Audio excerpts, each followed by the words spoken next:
চাঞ্চল্যকর একটা ঘটনা। এটা গত মাসের 27 তারিখে একটা নিখোঁজ জিডি হয়। সেই নিখোঁজ জিডির অনুসন্ধানের প্রেক্ষিতে এটা একটা মার্ডার মামলায় টার্ন নেয়। আমরা পরবর্তীতে সন্ধান পাই যে এটা উনি আসলে নিহতই হয়েছেন। আমরা বডিটাও খুঁজে পাই। তারপর থেকে আমরা যে আসামি যারা ছিল, সন্দিগ্ধ দুজন আসামি ছিল, এজার নামেও দুজন আসামি ছিল, এই আসামি দুজনদেরকে অ্যারেস্ট করার জন্য আমরা অভিযান শুরু করি এবং আমাদেরকে আসলে প্রচুর কষ্ট করতে হয় এই দুজনকে অ্যারেস্ট করার জন্য। প্রচুর কষ্ট করতে হয়। আমরা এই টানা এই 1 তারিখ থেকে, অ্যাকচুয়ালি মামলাটা আমরা 1 তারিখে বুঝতে পারি যে উনি মার্ডার হয়েছে। 1 তারিখ থেকে শুরু করে যে আজকে 25 তারিখ পর্যন্ত, 26 তারিখ না 25 তারিখ, 26 তারিখ পর্যন্ত এই টানা 26 দিন আমাদেরকে কাজ করতে হয়েছে। সর্বশেষ আমরা একটা ক্লু পাই, সেটা হচ্ছে তারা শ্রীমঙ্গলে অবস্থান করছে। সর্বশেষ এর আগেও আমরা বিভিন্ন জায়গায় ক্লু পাইছি যে তারা ঢাকায় ছিল, সিলেটে ছিল, যাই হোক সর্বশেষ শ্রীমঙ্গলে তাদেরকে অবস্থান শনাক্ত করতে পারি আমরা 21 তারিখে। পরে 22 তারিখ থেকে গতকালকে পর্যন্ত এই টানা 4 দিন, 22, 23, 24, 25 টানা 4 দিন আমাদের সাব ইন্সপেক্টর, এই মামলার যে আয়ক এবং সে সহ আরও 2 জন আমাদের থানার অফিসার ফোর্স, তারা একটানা 4 দিন পুরো শ্রীমঙ্গলে থেকে আরও তথ্যপত্র সংগ্রহ করে তাদেরকে গ্রেপ্তার করতে সম্ভব হয় এবং তাদেরকে আমরা থানায় নিয়ে আসছি। তাদের দেখানো মতে ইওতে তাদেরকে নিয়ে যাই। তাদের দেখানো মতে হত্যাকাণ্ডে ব্যবহৃত অস্ত্র, হত্যাকাণ্ডে ব্যবহৃত যে খাটিয়া যেটা দেখছেন আপনারা, যেখানে ওরা কাটছে বডিটাকে, হত্যাকাণ্ডে ব্যবহৃত চাকু, হত্যাকাণ্ডে ব্যবহৃত একটি লোহার রড যেটা দিয়ে আঘাত করে তাকে মারা হয়েছিল, এই জিনিসগুলো আমরা উদ্ধার করতে সক্ষম।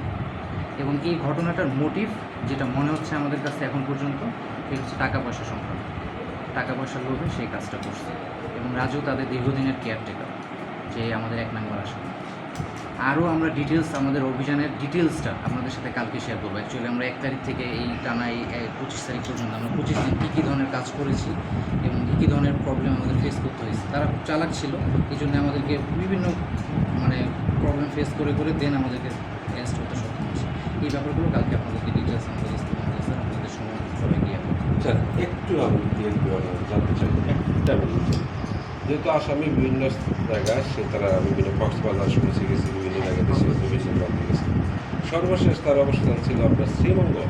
তাদের কি এমন পরিকল্পনা ছিল যে এখানে ইন্ডিয়াতে চলে যাবে? না, এরকম চান্স খুবই কম, কারণ তাদের কাছে তো এত টাকা পয়সা ছিল তারা ইন্ডিয়া চলে যাওয়ার মতো। কিন্তু আর ওরা তো ইয়াং করবেন, 15-16 বছর বয়স, এত বুদ্ধি ওদের নাই যে ইন্ডিয়া যাবে।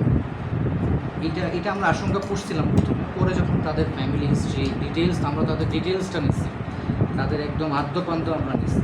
যখন আদ্যপান্ত নিয়ে বুঝলাম যে এরা অ্যাকচুয়ালি এত চালাক না, যে ইন্ডিয়া পালানোর মতো বুদ্ধি আছে এত মাথা, তখন আমরা ওই টেনশনটা আমাদের মাথা থেকে সরাই ফেলছি। আমরা তখন বাংলাদেশের মধ্যেই ফোকাস করছি যে বাংলাদেশের মধ্যে ওরা কোনো একটা জায়গায় থাকবে অবশ্যই তারা কোনো না কোনো সময় ধরা দিবে এবং আলহামদুলিল্লাহ ধরা দিচ্ছে তারা। কিন্তু আমাদের কষ্ট করতে হয়েছে অনেক কষ্ট করতে হয়েছে, স্পেশালি মামলার আয়ও এবং যে 2 জন অফিসার ছিল শ্রীমঙ্গলে, তাদেরকে অমানসিক পরিশ্রম করতে হয়েছে টানা 4 দিন করে তাদেরকে ধরতে হয়েছে।